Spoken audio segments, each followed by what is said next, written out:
Welcome students.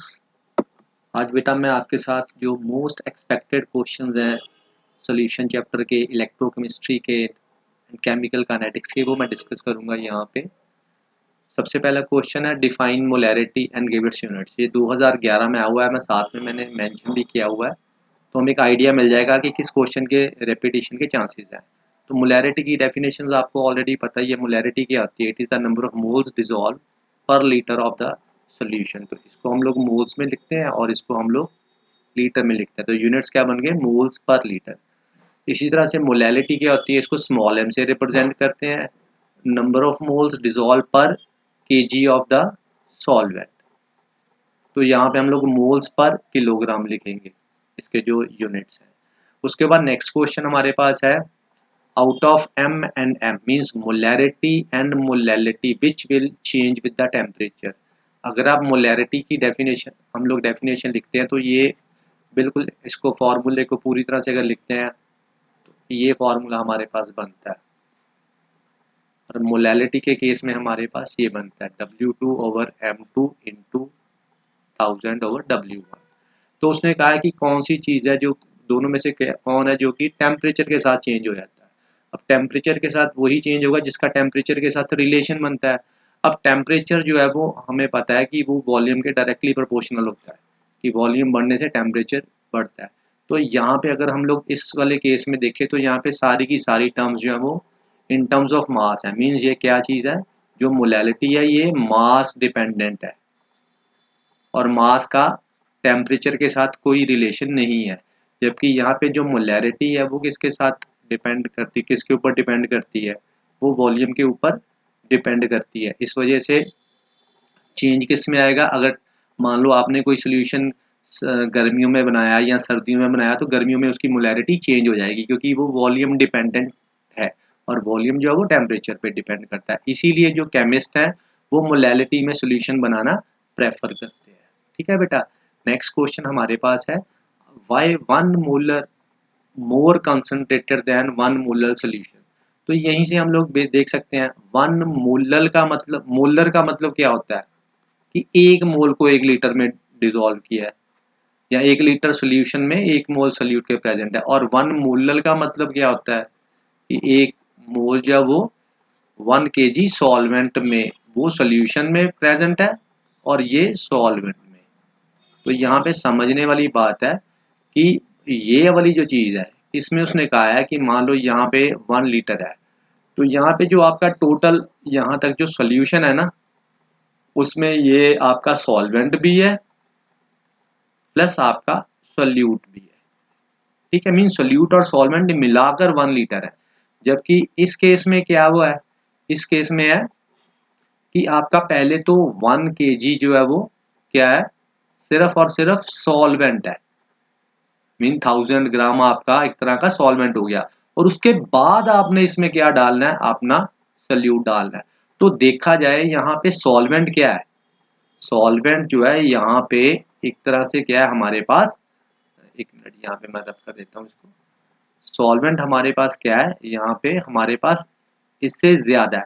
तो जहाँ पे सॉल्वेंट ज्यादा होगा वहां पे वॉल्यूम क्या हो जाएगा? क्योंकि सॉल्वेंट ज्यादा हो गया, वाटर का वॉल्यूम ज्यादा हो गया, तो सोल्यूशन हमारा क्या हो जाएगा? वो डल्यूट होगा। मीन्स पानी ज्यादा है तो वो चीज क्या हो जाएगी? डल्यूट हो जाएगी। तो उसने पूछा कॉन्सेंट्रेटेड कौन सा होगा।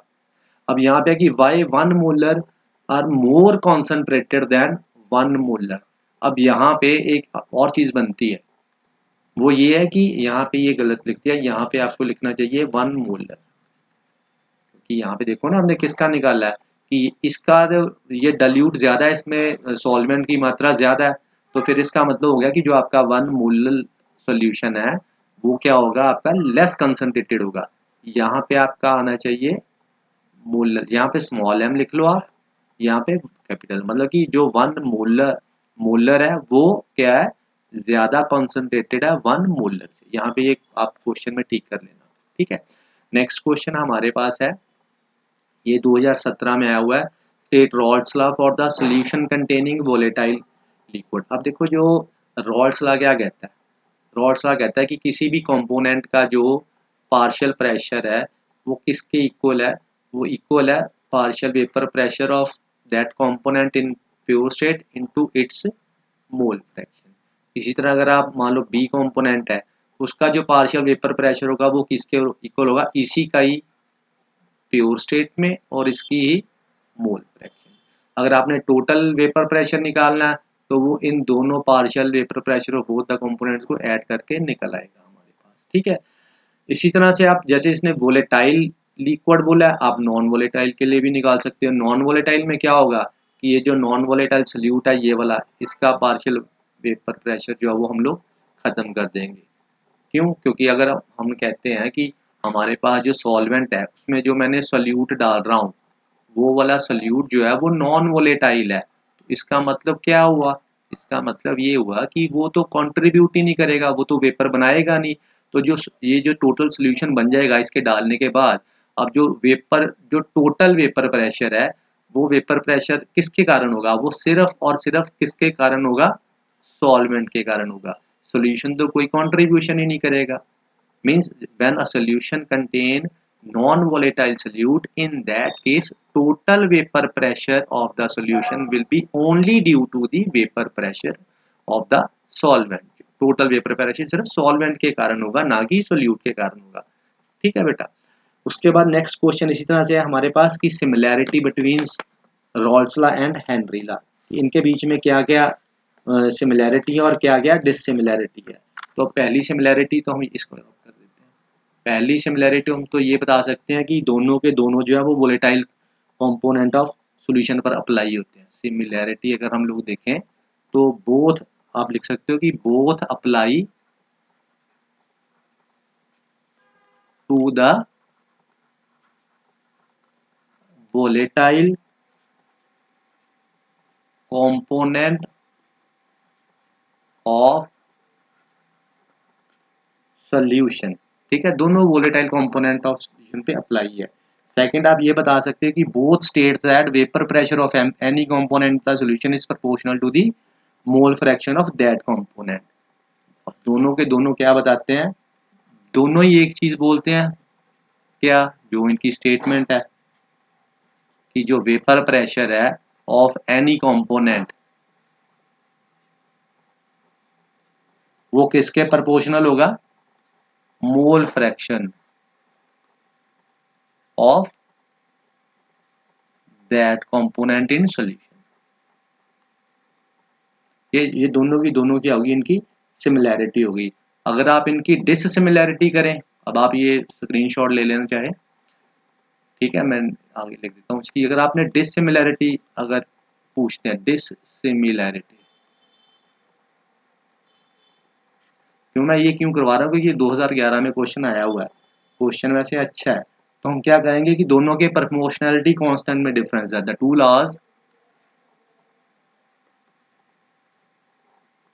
Laws differ in the proportionality constant।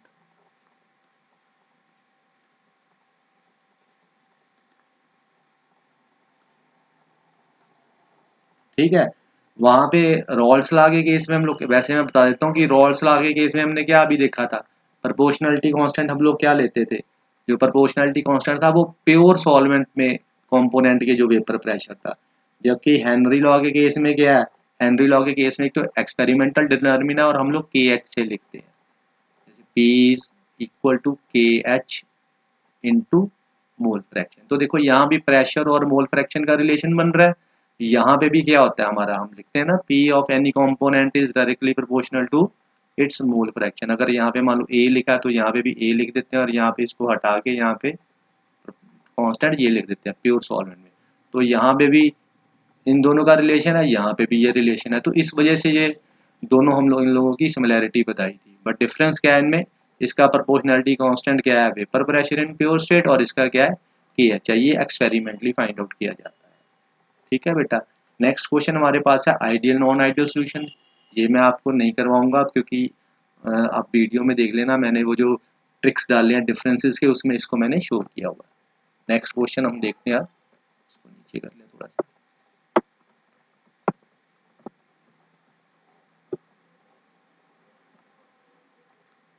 हाँ जी, उसके बाद हमारे पास नेक्स्ट क्वेश्चन है एजियोट्रॉप्स। अब एज यू ये 2016 में आया हुआ। अब अच्छा एक चीज ध्यान देना, आइडियल नॉन आइडियल सोल्यूशन चार चार रिपीट हुआ है, 11 12 13 14, तो पॉसिबिलिटी है इसके रेपिटेशन होने की, क्योंकि ये काफी बार आया हुआ है क्वेश्चन ये वाला। तो आप अभी ध्यान रखना है, इसको अच्छे से करके जाना, ठीक है। अब नेक्स्ट क्वेश्चन हमारे पास है कि ये एजियोट्रॉपिक मिक्सचर क्या होता है। देखो एजियोट्रॉपिक मिक्सचर आपको पढ़ा, मैं यहाँ पे बता देता हूँ। एजियोट्रॉपिक मिक्सचर है जो उस मिक्सचर को बोलते हैं जो है तो mixture, azeotropic mixture is that mixture जो कि है तो mixture but it acts as a pure liquid, but it acts as pure liquid. वैसे इसकी अगर आपने प्रॉपर डेफिनेशन देनी है तो हम कहेंगे एजियोट्रॉपिक मिक्सचर उस सॉल्यूशन को बोला जाता है, the solution which boils at constant temperature and can distill with unchanged composition, and can distill with unchanged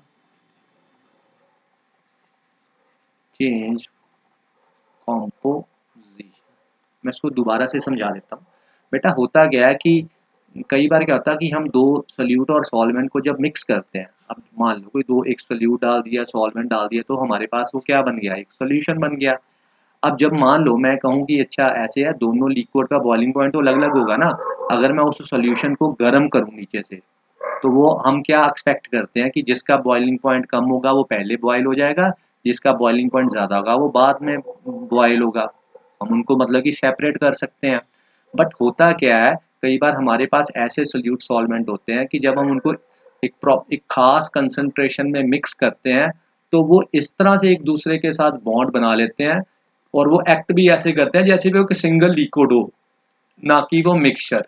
और हम उन और सॉल्यूशन की खास बात क्या होती है कि उनका एक कांस्टेंट बॉइलिंग टेम्परेचर होता है, मींस बॉइलिंग तापमान होता है, और उनको हम लोग अनचेंज कॉम्पोजिशन के साथ डिस्टिल कर सकते हैं। जैसे मैं आपको एक सिंपल एग्जांपल बताऊं, तो आप इसमें वाटर और अल्कोहल की एग्जांपल ले सकते हो। अगर इसको एक प्रॉपर वाटर और अल्कोहल को हम लोग, जैसे वाटर 100 डिग्री पे बॉयल होता है, अल्कोहल लगभग 80 डिग्री पे होता है, अगर हम इनको मिक्स कर देते हैं किसी खास कॉम्पोजिशन में, तो होता गया है कि वो खास कॉम्पोजिशन में मिक्स होने पर ये इस तरह से एक साथ घुल मिल जाते हैं कि ये अपने आप में एक प्योर लिक्विड की तरह एक्ट करना शुरू कर देते हैं। मतलब जब आप इसको गर्म करोगे, तो टेम्परेचर बढ़ाओगे गर्म करने पर, तो 80 डिग्री के करीब जब तापमान आएगा तो हम एक्सपेक्ट करते हैं कि अल्कोहल अब बॉयल होना शुरू हो जाएगा, पर ऐसा होता नहीं है। टेम्परेचर बढ़ता जाता है, 81 82 83 84 85, 85 पे आके क्या होता है कि जो इवेपोरेशन स्टार्ट हो जाती है। जब इवेपोरेशन वाले लिक्विड को चेक किया जाता है तो उसमें वाटर और अल्कोहल दोनों ही होते हैं। कहने का मतलब है कि दोनों ने मिलकर एक नई चीज बना दी, एक प्योर लिक्विड की तरह एक्ट कर रहे हैं। तो ऐसे मिक्सचर को हम लोग बोलते हैं एजियोट्रॉपिक मिक्सचर। तो होप है बेटा इस पॉइंट का आपको क्लियर हो गया। तो इसकी एग्जांपल आप बता सकते हो जो मैंने अभी बताई। ये दो प्रकार के होते हैं, मिनिमम बॉइलिंग एजियोट्रॉप और maximum boiling azeotrope. Minimum boiling मतलब मिनिमम बॉइलिंग एजियोट्रॉप, और एक मैक्सिमम बॉइलिंग एजियोट्रॉप। यहाँ आपने सिंपल याद रखना मिनिमम बॉइलिंग। देखो एक चीज आप हमेशा याद रखो अपने पास कि बॉइलिंग पॉइंट जो होता है वो वेपर प्रेशर के इनवर्सली प्रोपोर्शनल होता है। अब मैं यहाँ पे वर्ड यूज कर रहा हूँ मिनिमम बॉइलिंग, इसका मतलब जिसका बॉइलिंग पॉइंट मिनिमम होगा उसका वेपर प्रेशर क्या होगा, ज्यादा। तो इसका मतलब वो वाला दो आपने सोल्यूट और सॉल्वेंट मिक्स करके वो सोल्यूशन, ऐसा सोल्यूशन तैयार कर दिया जिसका वेपर प्रेशर ज्यादा होगा और बॉइलिंग पॉइंट क्या होगा, कम होगा। मतलब अगर आप उनका ऐसे ग्राफ ड्रॉ करोगे तो वो ऐसे करके ऊपर की तरफ जाएगा। वेपर प्रेशर क्या ऊपर को होता है, ज्यादा। या आप ऐसे इधर को वेपर प्रेशर रखते हो, इधर को मोल फ्रैक्शन करते हो, ठीक है। तो मैक्सिमम बॉइलिंग में क्या होगा, बॉइलिंग पॉइंट मैक्सिमम है मतलब ज्यादा, तो वेपर प्रेशर क्या होगा, मिनिमम। तो वो नेगेटिव डेविएशन के केस में शो होता है, ठीक है बेटा। तो नेक्स्ट क्वेश्चन देखते हैं। नेक्स्ट क्वेश्चन क्या है हमारे पास, prove that elevation in boiling point is a colligative property. देखो हमारे पास चार कॉलिगेटिव प्रॉपर्टी है, आपको पता होगा। एक कौन सी है, relative lowering in vapour pressure. दूसरी कौन सी आ गई हमारे पास, एलिवेशन इन बॉइलिंग पॉइंट। तीसरी कौन सी आ गई हमारे पास, डिप्रेशन इन फ्रीजिंग पॉइंट। ये मैं एक चार पांच क्वेश्चन को एक एक में ही करने जा रहा हूँ, बताने जा रहा हूँ आपको। और चौथा है ऑस्मोटिक प्रेशर। तो होता गया, अगर आप इसको भी देखो P not minus P over P naught is equal to x2। Second में यहाँ पे भी आपने पढ़ा delta T B is equal to K B into M, यहाँ पे delta T F is equal to K F into M, और यहाँ पे pi is equal to C R T. अगर आप हर एक के केस में देखो, सी की जगह पे मैं ऐसे लिख लेता हूँ एन बटा वी आर टी। अब सारी कॉलिगेटिव प्रॉपर्टी हैं। अब उसने कहा है कि जैसे कोई भी आपको आ जाए क्वेश्चन, देखो ये कितनी बार आया, 10 11 12 15 17 18, मतलब ये हो सकता है कि ये क्वेश्चन सिर्फ अदला बदली हो जाए, कि कई बार वो एलिवेशन इन बॉइलिंग पॉइंट पे डाल देते हैं, कभी ये कि प्रूव करो कि ये वाली जो कॉलिगेटिव प्रॉपर्टी है, ये वाली जो गिवन जो लिखी हुई है प्रॉपर्टी, ये कॉलिगेटिव है। तो कॉलिगेटिव प्रॉपर्टी कौन सी होती है? जो नंबर ऑफ सॉल्यूट पार्टिकल्स के ऊपर डिपेंड करती है, ठीक है, या number of moles of solute particle पे डिपेंड करती है। तो ये देखो, ये मोल फ्रैक्शन ऑफ सॉल्यूट पार्टिकल पे डिपेंड करी है। एलिवेशन में यहाँ पे क्या है, एम है, तो एम मोलैलिटी क्या होती है, number of moles per KG of the solvent. Depression में भी क्या है, एम के ऊपर डिपेंड कर रहा है। यहाँ पे भी क्या है, ये देखो number of moles of solute particle के ऊपर डिपेंड करी है। तो आप सिर्फ फार्मूला लिखोगे और बता दोगे कि देखो फार्मूले से क्लियर हो रहा है कि ये वाली जो कॉलिगेटिव प्रॉपर्टी है वो number of moles of solute particle पे डिपेंड कर रही है, इस वजह से ये कॉलिगेटिव प्रॉपर्टी है। ठीक है बेटा, नेक्स्ट क्वेश्चन हमारे पास है molal elevation in boiling point. इसको रब कर देते हैं, ये वाला क्वेश्चन है molal elevation in molal elevation constant क्या होता है। देखो एलिवेशन ये यहीं पे आएगा K B into M, this is molal elevation constant. चाहे आपको मोलल एलिवेशन कांस्टेंट की डेफिनेशन आ जाए, चाहे मोलल डिप्रेशन की कांस्टेंट आ जाए, वो दोनों में आपको बता देता हूँ कि आपने कैसे करना है। आपने कोई रट्टा नहीं मारना, सिर्फ यहीं से बना लेनी है डेफिनेशन। आपने देखो, अगर मान लो मैंने इसकी डेफिनेशन बतानी है, तो इसका मतलब मुझे इस चीज को अगर मैं खत्म कर दूं, फिर मैं इसकी डेफिनेशन बनानी आसान हो जाएगी। इसको मैं मान लेता हूँ 1, तो जब 1 मानूंगा तो ये आ जाएगा K B is equal to delta T T B. तो अब ये क्या है, इसको क्या बोलते हैं हम लोग, दिस इज एलिवेशन। ये हमें चेंज बताता है ना, एलिवेशन बढ़ोतरी का जो चेंज आया, एलिवेशन इन बॉइलिंग पॉइंट। तो हम कहेंगे कि this molar elevation constant is nothing but it is equal to the elevation in boiling point. But ये एलिवेशन इन बॉइलिंग पॉइंट के इक्वल कब आया, जब मोलैलिटी आपकी क्या हुई, यूनिटी आपने ली। when concentration is taken as unity, in that case molar elevation constant is equal to the elevation in boiling point। इसी तरह से अगर आपको मोलर डिप्रेशन कांस्टेंट की डेफिनेशन आ जाए, तब भी आपने यही कहना कि molar depression constant is equal to the depression in freezing point, but when molality is taken as unity, unity का मतलब 1 ली जाए तब। ठीक है, नेक्स्ट क्वेश्चन देखते क्या है। नेक्स्ट क्वेश्चन है why NaCl and calcium chloride are used to clear snow from the roads, की रोड्स के ऊपर से स्नो को रिमूव करने के लिए इनको क्यों यूज किया जाता है। उसका कारण ये क्या है, क्योंकि ये जो नॉन वोलेटाइल सोल्यूट है, सोडियम क्लोराइड कैल्शियम क्लोराइड, जब इनको बर्फ के ऊपर डालते हैं तो ये क्या करते हैं, उनका फ्रीजिंग पॉइंट क्या कर देते हैं, लो कर देते हैं। ठीक है, अब जब फ्रीजिंग पॉइंट लो हो गया तो बाहर वाला टेम्परेचर क्या हो गया, मान लो आप घर में बैठे हुए हो, अब आपका टेम्परेचर और कम हो जाए तो आपके इर्द गिर्द वाला टेम्परेचर क्या हो जाएगा, वो कंपैरेटिवली ज्यादा होगा, क्योंकि आपका कम हो गया। अब क्या होता है, heat flows from hot body to cold body, तो उससे क्या होगा, वो थोड़ी सी हीट उसको मिलेगी तो वो थोड़ा सा नरम पड़ जाती है, तो इसलिए बर्फ को उठाना आसान हो जाता है। अब इन दोनों में से भी, सोडियम क्लोराइड और कैल्शियम क्लोराइड में से भी अगर आपको डिसाइड करना हो कि मैं किसको यूज करूं, तो आप कैल्शियम क्लोराइड को करो। क्यों, क्योंकि कैल्शियम क्लोराइड में नंबर ऑफ आयंस ज्यादा है, जितने नंबर ऑफ आयंस ज्यादा होंगे उतनी डिसोसिएशन ज्यादा होगी, उतना वो उसमें जो डिप्रेशन आएगा फ्रीजिंग पॉइंट में उतना ज्यादा होगा। ठीक है बेटा, इसी तरह से नेक्स्ट क्वेश्चन है एंटी फ्रीजिंग सब्सटेंस। अब एंटी फ्रीजिंग सब्सटेंस नाम से पता लग रहा है कि जो सब्सटेंस जो फ्रीजिंग को रोके, किसी वो वाला सब्सटेंस जब हम किसी में डालते हैं तो वो उस चीज को फ्रीज ना होने दे, ऐसे सब्सटेंस को बोल देते हैं एंटी फ्रीजिंग सब्सटेंस। इसकी एग्जांपल हमें अगले क्वेश्चंस में ही पता लग जाएगी। देखते हैं, एक मिनट इसको मैं नीचे कर लूं पहले।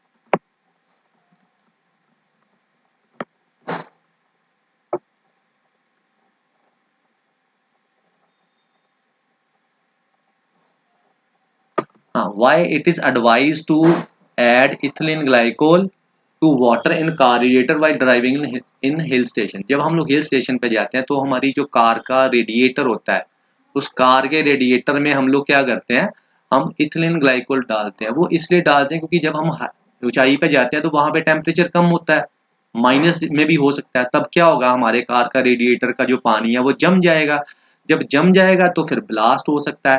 इस वजह से हम उसमें एंटी फ्रीजिंग एजेंट्स डालते हैं, जैसे ये वाला ethylene glycol. Anti freezing substance मैंने बता दिया ना, this is anti freezing substance. हम इथिलीन ग्लाइकोल उसमें डालते हैं ताकि उसका जो फ्रीजिंग पॉइंट है वो डिप्रेस हो जाए। अगर मान लो उसने 0 डिग्री पे जमना है तो वो 0 डिग्री पे ना जमे, वो -20 डिग्री पे जाके फ्रीज हो पानी जो। तो अब मान लो -5 डिग्री वहां पे चल रहा है तो कोई फर्क ही नहीं पड़ेगा, हमारे जो रेडिएटर का पानी है वो आराम से काम करेगा। ठीक है, इसलिए ये एडवाइस किया जाता है कि इथिलीन ग्लाइकोल का रेडिएटर में जो पानी है उसमें डाल लिया जाना चाहिए जब भी आप किसी ऐसे पहाड़ी एरिया में जाते हो जहाँ पे जो 0 से नीचे तापमान होता है।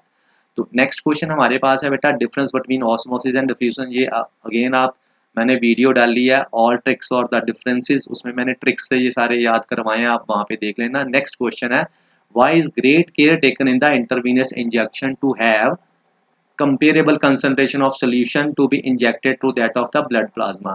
क्योंकि जब भी इंजेक्शन लगाया जाता है तो ये ऐसे क्यों किया जाता है कि जो उनका जो कंसंट्रेशन है सेम क्यों होनी चाहिए सोल्यूशन की जो ब्लड प्लाज्मा में लगाते हैं। उसका रीज़न देखो ये है बेटा कि जब भी हम लोग अपना इंजेक्शन के थ्रू लगाते हैं, इसमें बॉडी के अंदर भेजते हैं तो इंजेक्शंस को, तो वहाँ पे एक चीज़ का ध्यान रखना बहुत ज़रूरी होता है कि जो कंसंट्रेशन है सोल्यूशन की, वो कंसंट्रेशन सोल्यूशन की जो इंजेक्ट कर रहे हैं उसका ब्लड प्लाज्मा के साथ कंसंट्रेशन सिमिलर होनी चाहिए, जो सोल्यूशन हम लोग बॉडी के अंदर इंजेक्ट कर रहे हैं।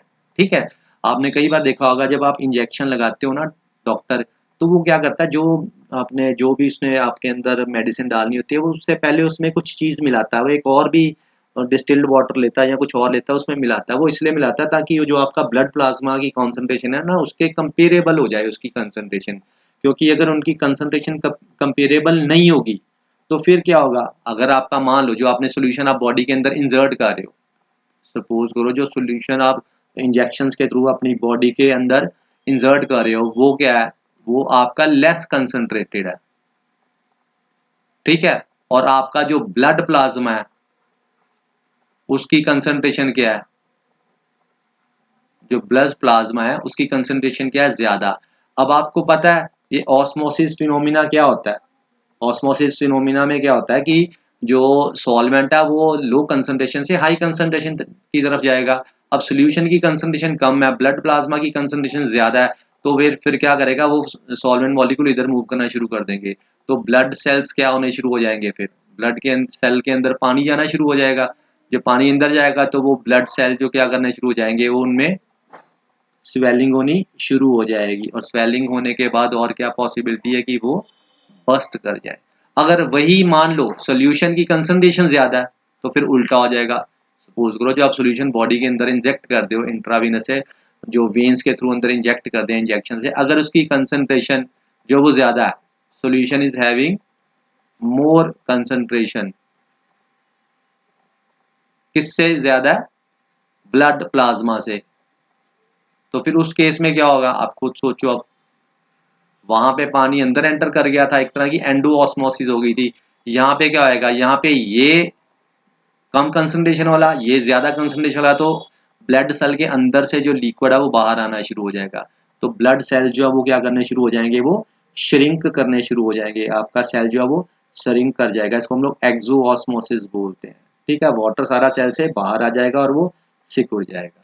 ठीक है बेटा, इस वजह से हमेशा जो अंदर इंजेक्शन लगाते हैं उसकी जो कंसंट्रेशन है वो हमारे ब्लड प्लाज्मा से कंपेरेबल होनी चाहिए, ना कम ना ज्यादा।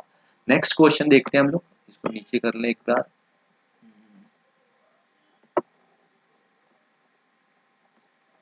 इसमें भी सेम रीजन यही बताना आपने कि when dehydrated fruits and vegetables are placed in water they slowly swell and return to their original form. ये भी 2 बार आ चुका हुआ है क्वेश्चन। देखो क्वेश्चन को सिर्फ समझना आपने। आप देखो सब्जियां वाले क्या करते हैं, जो रेड़ियां लेके हमारे घर के आते हैं गर्मियों में भी आपने देखा होगा, वो सारा दिन पानी ऊपर छिड़कते रहते हैं, क्योंकि ताकि फ्रूट्स या वेजिटेबल जो वो डिहाइड्रेटेड ना हो, क्योंकि उनके ऊपर पानी डालते जाएंगे तो अब जो उसके अंदर का फ्लूइड है वो ज़्यादा कंसनट्रेटेड है, बाहर पानी जो है वो लेस कंसनट्रेटेड है। तो वो वाटर अंदर की तरफ जाएगा, तो अंदर मतलब कि सेल के अंदर जाएगा। जो वेजिटेबल्स की या फ्रूट की जो वॉल है वो एक तरह का सेमी परमिएबल मेम्ब्रेन का काम करती हैं, उसके थ्रू वाटर अंदर जाएगा, तो वो क्या होंगे, धीरे धीरे स्वेल करेंगे और उसके बाद वो ओरिजिनल फॉर्म में आ जाएंगे, तो हमें ऐसे लगेगा कि बिल्कुल फ्रेश है। इसी वजह से जो दुकानदार है वो सारा दिन क्या करते हैं, या तो गिल्ली सी एक बोरी लेके वो उस सब्जियों के ऊपर डाले रखते हैं या छींटे मारते रहते हैं, ऐसा करते रहते हैं। अब उसने कहा है कि क्या टेम्परेचर बढ़ाने पर क्या होगा, would increase in temperature accelerate the process, की अगर हम टेम्परेचर बढ़ाते हैं तो वो क्या एक्सेलरेट करेगा, तो बिल्कुल करेगा। ऑस्मोसिस जो है, क्योंकि ये ऑस्मोसिस वाला प्रोसेस है और ऑस्मोसिस के ऊपर डिपेंड करता है, ऑस्मोसिस टेम्परेचर के ऊपर डिपेंड कर रहा है ना इस फार्मूले के अकॉर्डिंगली, तो ऑब्वियसली क्या करेगा, टेम्परेचर से ऑस्मोटिक प्रेशर जो है वो एक्सेलरेट करेगा। ठीक है बेटा। नेक्स्ट क्वेश्चन है कि explain lowering in vapour pressure is a colligative property. ये अभी ऑलरेडी हम ऊपर कर चुके हैं कि P not minus P not ये relative lowering in vapour pressure it is directly proportional to x2। अब ये क्या मोल फ्रैक्शन ऑफ सल्यूट है, तो ये relative lowering in vapour pressure है, इसके ऊपर डिपेंड्स कर रही है, तो इसका मतलब ये एक कॉलिगेटिव प्रॉपर्टी है। ठीक है बेटा, ये आपके सोल्यूशन के सारे क्वेश्चंस हो गए। अब नेक्स्ट देखते हैं हम लोग। नेक्स्ट क्वेश्चन हमारा डिफरेंस है इसमें, इसको मैं एक मिनट नीचे को कर दूं। सबसे पहला क्वेश्चन है define metallic conductor and electrolytic conductor. ये क्वेश्चन आप देख लेना बेटा, मैंने उसमें जो ऑल ट्रिक्स डिफरेंसेस वाले डाले हैं उसमें मैंने इसको डिस्कस किया हुआ है। एक आधा क्वेश्चन इसमें एक्स्ट्रा डिस्कस उसमें मैंने किया हुआ, वो ये नहीं कि सिर्फ ट्रिक की देखना, मैंने एक दो क्वेश्चन स्पेशली किए हैं। जैसे मेटालिक कंडक्टर जो है बेसिकली मेटालिक कंडक्टर और इलेक्ट्रोलिटिक कंडक्टर। मेटालिक कंडक्टर ये एक मेटल है कि वायर है, ये this is a metallic conductor. तो इसमें जो करंट कैरी एक तरफ से देके दूसरी तरफ जा रहा है, तो ये कौन इसमें है जो करंट को लेके इधर को इधर जा रहा है, तो इसमें रिस्पॉन्सिबल होते हैं इलेक्ट्रॉन। और इलेक्ट्रोलिटिक जो कंडक्टर होते हैं इनमें जो करंट कैरी करने वाले होते हैं वो होते हैं आयंस।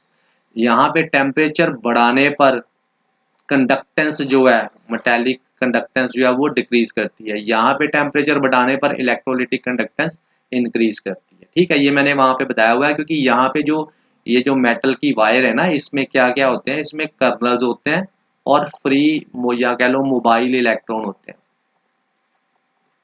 फ्री की बजाय मोबाइल इलेक्ट्रॉन होते हैं। कर्नल ने फिक्स पोजीशन ऑक्युपाई की होती है और ये मोबाइल इलेक्ट्रॉन, मतलब मोबाइल का मतलब ही है कि मूव घूमते रहते हैं। तो होता क्या, इलेक्ट्रॉन मूव करते हैं तो हम सोचते हैं कि जब टेम्परेचर बढ़ेगा तो इलेक्ट्रॉन भी फास्ट भागेंगे, तो कंडक्टेंस बढ़नी चाहिए, जबकि होता उलट है, बिल्कुल रेसिप्रोकल। टेम्परेचर बढ़ाने पर मेटल की कंडक्टेंस कम हो जाती है। उसका रीजन है कि जब टेम्परेचर बढ़ाते हैं इलेक्ट्रॉन तो फास्ट मूव करना शुरू कर देते हैं, बट साथ ही जो कर्नल जिन्होंने कि हम मान के चलते हैं कि उन्होंने फिक्स पोजीशन ऑक्युपाई की होती है, वो अपनी जगह पे खड़े खड़े सारे कर्नल्स वाइब्रेट करना शुरू कर देते हैं, जिसकी वजह से क्या होता है, वो ऊपर नीचे ऐसे वाइब्रेट करते हैं खड़े खड़े। तो वाइब्रेट करने पर क्या होता है कि इलेक्ट्रॉन उनको पार करना उसको मुश्किल हो जाता है। मान लो आप रास्ते से जा रहे हो, आपके सामने कोई बंदा आ गया, आप बाईं तरफ हुए वो भी बाईं तरफ हो गया, आप दाईं तरफ को निकलने लगे, वो ही कई बार ऐसे हो जाता है ना, तो इसका मतलब वो हिंडर्ड होगी ना आपकी जो फ्लो है। तो इसी तरह से यहाँ पे भी फ्लो हिंडर्ड हो जाता है और मेटालिक कंडक्टेंस जो है वो कम हो जाती है, जबकि यहाँ पे जो इलेक्ट्रोलिटिक कंडक्टेंस है वो इंक्रीज करती है। ठीक है, नेक्स्ट क्वेश्चन देखते हैं, what is salt bridge. Salt bridge क्या है, जब हम लोग सॉल्ट ब्रिज यहाँ पे लगाते हैं, सॉल्ट ब्रिज बेसिकली क्या होता है, इन्वर्टेड यू ट्यूब है, जिसमें हम लोग स्ट्रॉन्ग इलेक्ट्रोलाइट को यूज करते हैं और इसमें जो है अगर अगर सोल्यूशन या जेलेटेड सोल्यूशन जो है वो यूज किया जाता है। ठीक है, और इसमें इसका फंक्शन क्या है बेसिकली, एक तो ये सर्किट को कंप्लीट करता है, इट कंप्लीट्स द सर्किट। पहली तो यही इसकी खास बात है कि ये सर्किट को पूरा कंप्लीट करता है, क्योंकि यहाँ पे जब ये रुक जाता है, सॉरी यहाँ पे आपको ये लगाना है।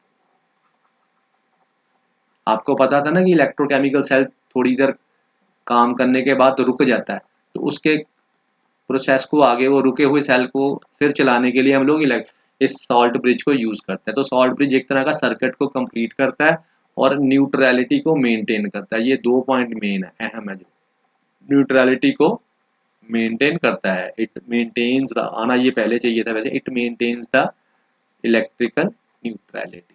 ठीक है बेटा, नेक्स्ट क्वेश्चन है, इसको करने का देखो, ये 2015 में आया हुआ है, ये 2024 में आया हुआ, ये वाला क्वेश्चन ये एक जैसा ही है, ये आया हुआ, हो सकता है इस बार ये वाला आ जाए। इस ऐसे क्वेश्चंस को करना कैसे है, पहले तो इस क्वेश्चन को ऐसे समझो कि इसका आंसर देना कैसे है। जब भी ऐसा क्वेश्चन आ जाए तो आपने देख लेना इसमें सॉल्ट ये है ना और ये सिर्फ जिंक है, तो सॉल्ट को मान के चलो कि ये भूखा है, ये सॉल्ट जब सोल्यूशन फॉर्म में होगा तो इसके अंदर ये कॉपर सल्फेट है ना, तो मुझे ये पता होना चाहिए कि इसके अंदर कॉपर आयन है, क्योंकि सॉल्ट सोल्यूशन फिर आयंस की फॉर्म में पड़ा होता है, और ये सल्फेट आयन इसमें पड़े हुए हैं। और अब ये जो बाहर वाला बीकर है, ये वाला, ये जो बीकर है, ये किसका बना हुआ है? जिंक का। आपने ये देखना है कि इसमें इलेक्ट्रॉन की कमी है जो कि सॉल्यूशन फॉर्म में है, और ये बिल्कुल ओके है, इसके ऊपर कोई कमी नजर नहीं आ रही है। अब हमने सिंपल ये देखना है, दोनों की वैल्यू चेक करनी है। अब यहाँ पे वैल्यू चेक करो, कॉपर की कितनी है, इसकी वैल्यू है 0.34 रिडक्शन पोटेंशियल वैल्यू, मींस आप इलेक्ट्रॉन को खींचने की ताकत इसमें ज्यादा है। और इसकी कितनी है? -0.76 वोल्ट। अब आप खुद देखो, इसकी वैल्यू ज्यादा या इसकी जिंक की ज्यादा है? नजर ही आ रहा है कि 0.34 ज्यादा होता है, इसकी ज्यादा है। अब आपको ये समझना है कि भाई जो भूखा बंदा है, जिसके ऊपर डेफिशिएंसी है, वो भूखा है, और जो तगड़ा है, क्योंकि ये तगड़ा है ना, पहले तो देखना दोनों की किसकी ताकत ज्यादा इलेक्ट्रॉन को खींचने की। आपने देख लिया कि कॉपर की ताकत ज्यादा है। अब आपने देखना है कि जिसकी ताकत ज्यादा है उसका, वो भूखा है कि उसके पास भूख की कोई भूखा नहीं है। जैसे ये भूखा नहीं है, इसके ऊपर कोई प्लस चार्ज नहीं है, यहाँ पे डेफिशिएंसी है, मतलब ये भूखा है, तो ये क्या करेगा? एक बंदा भूखा है जिसकी ताकत भी क्या है? ज्यादा है, उसकी रिडक्शन पोटेंशियल वैल्यू ज्यादा है, और वो भूखा है, तो फिर ये क्या करेगा? ये कहेगा कि भाई तू मेरे कांटेक्ट में आ रहा है और तेरे पास इलेक्ट्रॉन की कमी नहीं, मैं तेरे से तगड़ा हूं और मेरे पास इलेक्ट्रॉन की कमी है, तो ये जब भी इसके कांटेक्ट में आएगा ये इससे इलेक्ट्रॉन छीन लेगा। तो कहने का मतलब है कॉपर सल्फेट को जिंक वेसल में रखना सुटेबल नहीं है। We can not store the copper sulphate solution in the zinc pot या जिंक वेसल। इसी तरह से ये वाला जो क्वेश्चन हमने किया, ये वाला, ठीक है। अब इसी तरह से ये वाला क्वेश्चन करते हैं आयरन वेसल में। अब यहाँ पे क्या है? यहाँ पे उसने क्या, कॉपर सल्फेट किसमें है? इसमें। अब इसमें हमें ये पता होना चाहिए कि ये सॉल्ट है ना, तो इसका मतलब इसमें कॉपर आयन है और सल्फेट आयन पड़े हैं इस पॉट में। अब ये पॉट किसका बना हुआ है? ये पॉट बना हुआ आयरन का। और आयरन की वैल्यू देखते हैं, यहाँ से लिखी है -0.44। इसकी वैल्यू हमें पता है +0.34। अब आपको देखो, इसकी वैल्यू ज्यादा है या आयरन की ज्यादा है? देखने में पता लग रहा है कॉपर की ज्यादा। अब जिसकी वैल्यू ज्यादा है वो बेचारा डेफिशिएंसी लेके बैठा हुआ है, और जिसकी इलेक्ट्रॉन खींचने की ताकत कम है वो बिल्कुल ठीक है। तो ये क्या करेगा? ये जेलस फील करेगा और ये इससे इलेक्ट्रॉन को छीन लेगा। तो इसका मतलब जब भी ये इसके कांटेक्ट में आएगा आयरन के, और आयरन के ऊपर कमी नहीं होनी चाहिए, मतलब यही अगर मैं उल्टा क्वेश्चन कर दूं, मैं कहूं कि कॉपर का वेसल है और इसमें फेरस सल्फेट सॉल्यूशन, अब बताओ रिएक्शन होगी? अब आपने क्या करना है कि भाई ये आयरन जो है वो इसमें कैसे प्रेजेंट होगा? +2। ये भूखा है। अब इसकी पहले वैल्यू चेक करो, इसकी होती है -0.04 वोल्ट, और इसकी कितनी होती है? 0.34 वोल्ट। किसकी ज्यादा है? इसकी ज्यादा। और आयरन की क्या है हमारे पास? कम है। अब जिसकी कम है, अब हमने ये देखना है कि क्या ये कॉपर से इलेक्ट्रॉन छीन सकता है। तो इसकी अगर वैल्यू पावर को चेक करें तो इसकी पावर कम है। अभी ये बेचारा कुछ भी नहीं कर सकता, ये अगर भूखा है तो भूखा ही रहेगा, इसके ऊपर डेफिशिएंसी है तो ऐसी की ऐसी रहेगी, क्योंकि इसकी ताकत कम है, ये कॉपर से इलेक्ट्रॉन को छीन नहीं सकता, इसकी रिडक्शन पोटेंशियल वैल्यू कम है। तो इसका मतलब ये इसके साथ रिएक्ट नहीं करेगा, फेरस सल्फेट सॉल्यूशन जो है वो कॉपर बर्तन के साथ रिएक्ट नहीं करेगा। तो हम कह सकते हैं कि it is safe to store ferrous sulphate solution in the copper vessel. इसी तरह से और भी कितने सारे क्वेश्चन बन सकते हैं। Can we stir copper sulphate solution with silver spoon?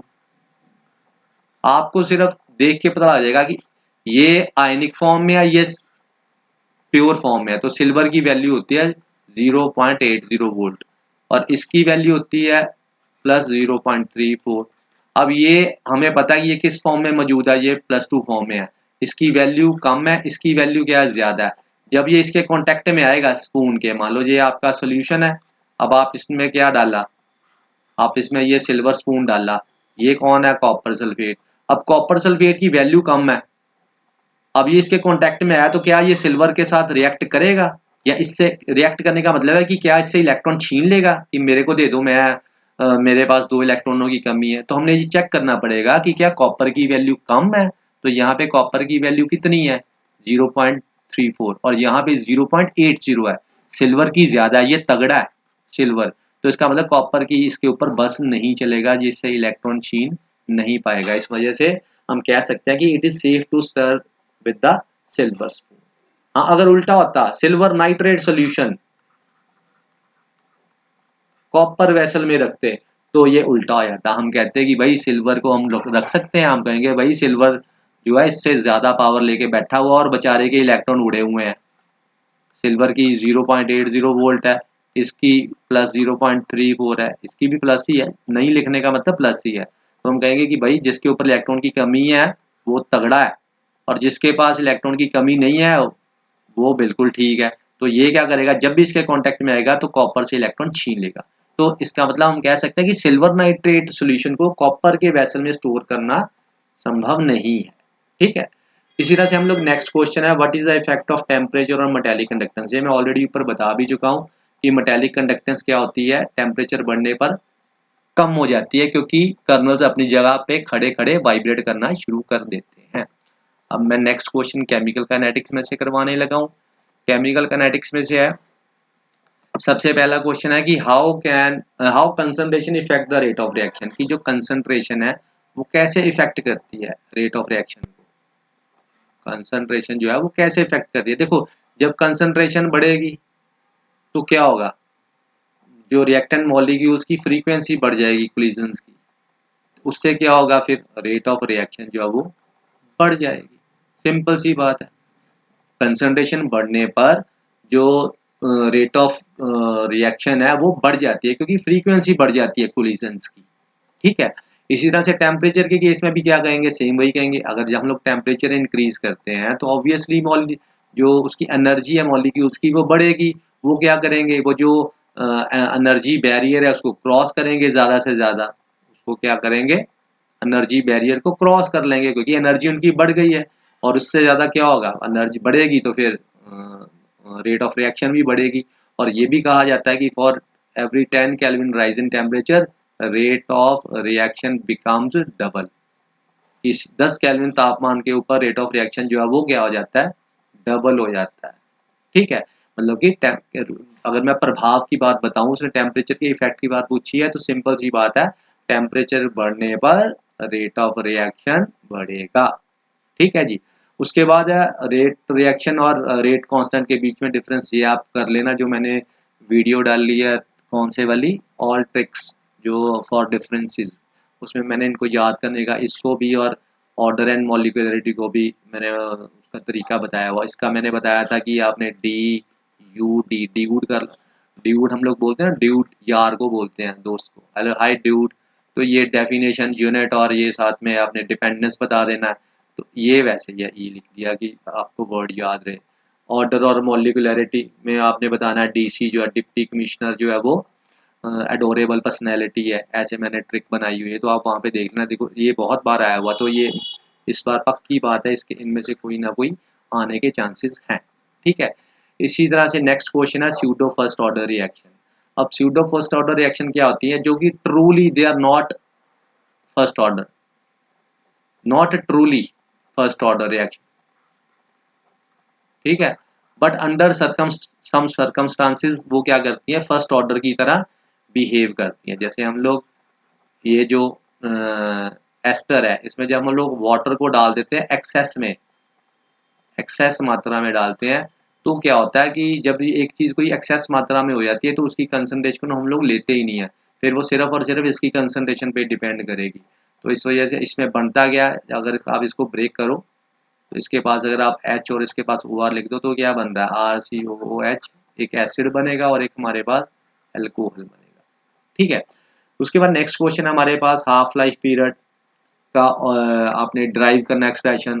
तो ये भी आप कर सकते हो, कोई दिक्कत वाली बात नहीं है, सिंपल आप स्टार्ट कर सकते हो उसी से कि जैसे हमें पता है कि अगर हाफ लाइफ का मतलब क्या होता है कि जब कोई अमाउंट पहले से हाफ रह जाए, अगर पहले ए है तो बाद में कितने रह जाए, A/2 रह जाए। अगर हम लोग यहाँ पे टी हाफ लिख के ये वाला फार्मूला लगाते हैं फर्स्ट ऑर्डर के लिए, तो हमारे पास क्या आएगा, क्योंकि यहाँ पे फर्स्ट ऑर्डर के लिए उसने बोला है, तो 2.303 ओवर के लॉग ए।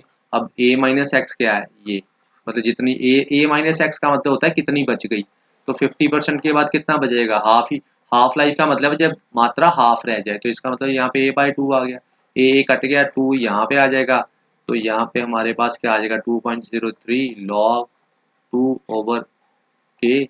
तो यहाँ पे log 2 की वैल्यू हमें पता है कितनी होती है 0.3010, तो ये इसके साथ मल्टीप्लाई करने पर 0.693 ओवर के आ जाएगा। तो ये हमारे पास रिलेशन आ गया, ठीक है।